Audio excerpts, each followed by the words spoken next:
Top quality और consistent performance के लिए सिर्फ सिल्वर पंप्स। टॉप क्वालिटी और कंसिस्टेंट परफॉर्मेंस के लिए सिर्फ सिल्वर पंप्स, नाम याद रखना। अर्थसंकल्पीय अधिवेशन आहे, काय सांगाल? मोठ्या अपेक्षा आहे महाराष्ट्रात प्रचंड बहुमत महाराष्ट्राच्या जनतेने सरकारला दिलं।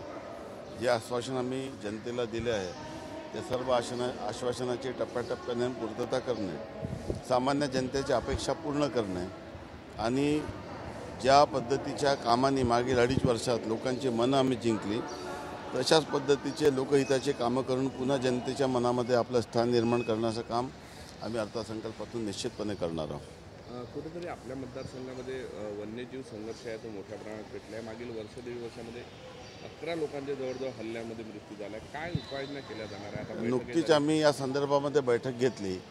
संपूर्णपणे वन विभागाचे अधिकारी, महसूल मंत्री आणि वन मंत्री हे आणि आम्ही तिघेही सर्व या विषयावर सुमारे 5 तास चर्चा केली।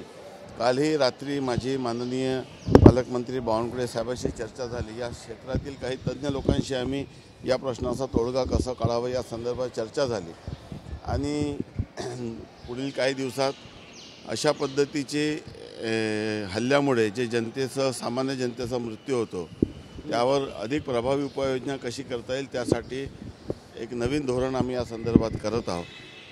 पुढील 8 दिवसामध्ये या संदर्भामध्ये धोरण तयार करून मी सरकारला देणार आहे। मी वन क्षेत्रात काम करणारा कार्यकर्ता आहे आणि वन क्षेत्रात राहणारा जनतेचे प्रश्न मला अतिशय गांभीर्याने मला अनुभवलाही आलेले आहे, मी पाहिलेले आहे आणि मी ते सर्व फेस करत आहोत। त्यामुळे यावर सर्वांशी चर्चा सल्लासंमत करून एक नवीन धोरण करण्याचा माझा प्रयत्न राहणार आहे। ज्या पद्धतीने डोंगरी भागासाठी डोंगरी विकास निधी दिलं, ज्या पद्धतीने खानबादी क्षेत्रासाठी खनिज प्रतिष्ठानचा निधी दिलं, त्यामुळे वन विभागाच्यामुळे सामान्य जनतेच्या जीवनावर जो आघात झालेला आहे, पर्यावरणाच्या रक्षणासाठी जे सर्वसामान्य निरपराध लोकांचा बळी जात आहे, या सर्व लोकांच्या हितासाठी एक नवीन धोरण करण्याचा माझा मानस आहे।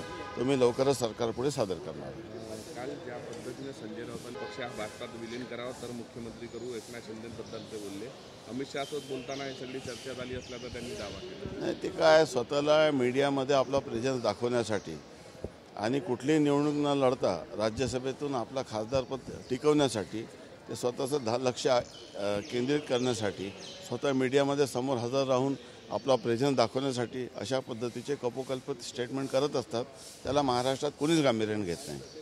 काल पुन्हा शिवसेनेचे म्हणजे दोन्ही शिवसेनेचे जे पदाधिकारी होते आमने सामने आले होते मुंबईमध्ये एका ठिकाणी आनंद दिघेंच्या त्या पुतळ्याला हार अर्पण करताना कुठेतरी वाद झाला होता पाहण्यात। कसं आहे की आपल्या सर्वांना माहीत आहे की एकनाथजी शिंदे यांच्या कामामुळे महाराष्ट्रामध्ये लोकांच्या मनामध्ये, विशेष करून जे लोक उभाटात आहे अशा लोकांच्या मनामध्ये देखील ही गोष्ट आता लक्षात येत आहे। पक्षही कोणाची 7/12 विरासतमध्ये किंवा हे वारसांनी मिळत नाही, तर ती कर्तृत्वाने मिळते आणि एकनाथजी शिंदे सामान्य कुटुंबातील माणूस, शिवसैनिक हे मुख्यमंत्री झाले, त्यांनी आपल्या कामाची छाप निर्माण केली। 2.5 वर्षाचे जर दोन्ही सरकारचा मागचे 5 वर्ष तसं पाहिलं तर दोन्ही मुख्यमंत्री शिवसेनेचे होते आणि एकनाथजी शिंदे हे कार्यकर्त्यांसाठी कसं काम केलं जातं ते त्यांनी या ठिकाणी दाखवून दिलेलं आहे आणि त्यामुळे सर्व महाराष्ट्रातील बाळासाहेब ठाकरे यांना मानणारा वर्ग हे हळूहळू एकनाथ शिंदे साहेबांकडे येत आहे आणि तो येत राहणार आहे।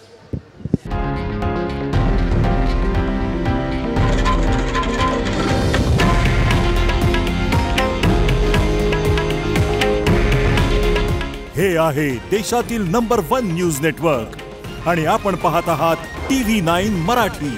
काळजी तुमची, हित महाराष्ट्राचं।